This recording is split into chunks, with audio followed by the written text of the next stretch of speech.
আসসালামু আলাইকুম, welcome back to my channel নিপাস cooking world. সবাই কেমন আছেন? আশা করি সবাই অনেক ভালো আছেন। আপনাদের দোয়ায় আমরা অনেক ভালো আছি। আজকে আমি আপনাদের জন্য রেস্টুরেন্টের স্বাদে বাসায় কি করে থাই স্যুপ বানাতে পারেন সেটার রেসিপি নিয়ে হাজির হয়ে গেলাম। তো চলুন কথা না বাড়িয়ে এই থাই স্যুপটা আমি কিভাবে ঘরে অল্প উপকরণ দিয়ে বানিয়েছি রেস্টুরেন্টের স্বাদে সেটাই আমরা এখন দেখে নিব। এর জন্য আমি একটা মুরগির বুকের মাংস নিয়ে নিয়েছিলাম। তারপর এটাকে ছোট করে পিস করে কেটে ভালো করে ধুয়ে পানিটা ঝরিয়ে নিয়েছি। এরপর এখানে দিয়ে দিলাম হাফ চা চামচ থেকে কম লবণ। তার সাথে আমি এখন অ্যাড করে দিব হাফ চা চামচ থেকেও কম মরিচ গুঁড়ো। এটা অপশনাল, আপনারা চাইলে এটি স্কিপ করতে পারেন। আমরা যারা বাঙালি একটু ঝাল খেতে পছন্দ করি তাই এই মরিচ গুঁড়োটা এখানে আমি অ্যাড করেছি। আর হচ্ছে এখানে আমি হাফ চা চামচ দিয়ে দিলাম আদা রসুনের পেস্ট। আদা রসুনের পেস্টটা দেওয়ার পর এবার আমি সব উপকরণ ভালো করে এটা মুরগির মাংসের সাথে মিশিয়ে নিয়েছি। আর আগে থেকেই কিছু আমি চিংড়ি মাছকে ভালো করে কেটে ধুয়ে বেছে নিয়েছি, সেটাও এখানে দিয়ে নিলাম। আমি এখানে সেদ্ধ করা চিংড়ি মাছটা ইউজ করেছি, আপনারা চাইলে এখানে ফ্রেশটাও ইউজ করতে পারেন। এবার সব একসাথে ভালো করে মেখে এখানে আমি এক চা চামচ পরিমাণ সয়া সস দিয়ে ভালো করে আবার একটু মেখে রেখে দিব 20 মিনিটের জন্য। এরপর আমি একটা বাটিতে দুটো ডিম নিয়ে আমি ভালো করে বিট করে নিব। আচ্ছা, ডিম আমি কিন্তু সাদা অংশটা সহকারেই এখানে আমি বিট করছি, আপনারা চাইলে কিন্তু সাদা অংশটা বাদ দিয়ে দিতে পারেন।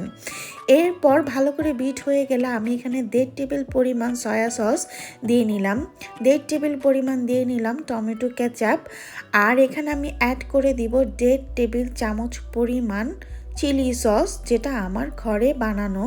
এটা রেসিপি লিঙ্ক ডিসক্রিপশনে দেওয়া থাকবে, আপনারা চাইলে ওখান থেকে দেখে নিতে পারেন। এবার আমি সব একসাথে ভালো করে মেখে এখানে আমি অ্যাড করে দিলাম হাফ চা চামচ টেস্টিং সল্ট, হাফ চা চামচ গোলমরিচের গুঁড়ো আর হাফ চা চামচ থেকেও কম লবণ। এরপর আমি এখানে অ্যাড করে দিলাম একটা চিকেন কিউবটাকে আমি 4 ভাগ করে 2 ভাগ ইউজ করেছি। আর বড় সাইজের একটা লেবুর একটা স্লাইস আমি এখানে ইউজ করেছি। এখানে আমি 1.5 চা চামচ পরিমাণ দিয়ে নিলাম চিনি, আপনারা চাইলে একটু কম বেশি করে নিতে পারেন।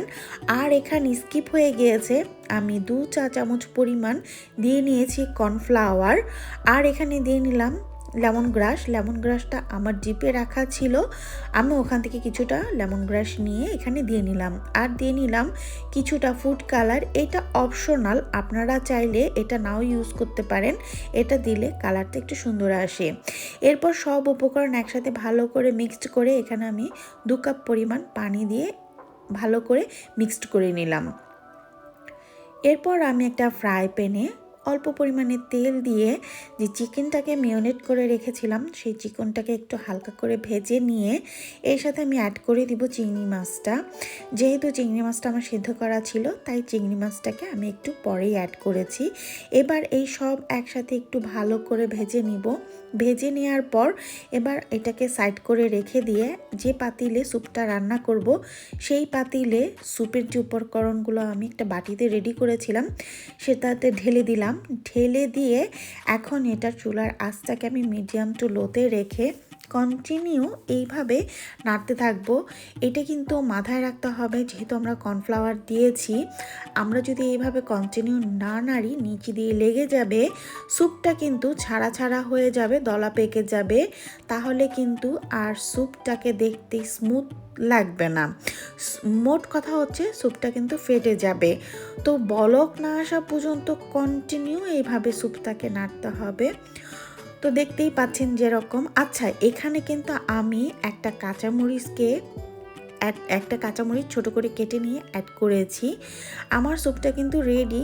কিছুক্ষণ পরে মানে বলক আসার কিছুক্ষণ পরেই আমার স্যুপটা দেখতে পেয়েছেন রেডি। থিকনেসটা আসলে দেখে বুঝে নিতে হবে, এটা বলে দেওয়ার কিছু নাই, যেমনটা দেখতে পাচ্ছেন ঠিক এরকম একটা থিকনেস আসবে।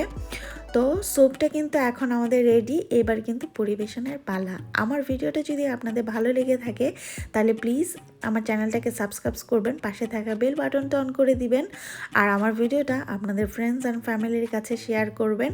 আর যারা অলরেডি আমার চ্যানেলটাকে সাবস্ক্রাইব করে রেখেছেন তাদেরকে অসংখ্য ধন্যবাদ। আজকে তাহলে এই পর্যন্ত, সবাই ভালো থাকবেন। আল্লাহ হাফেজ, আসসালামু আলাইকুম।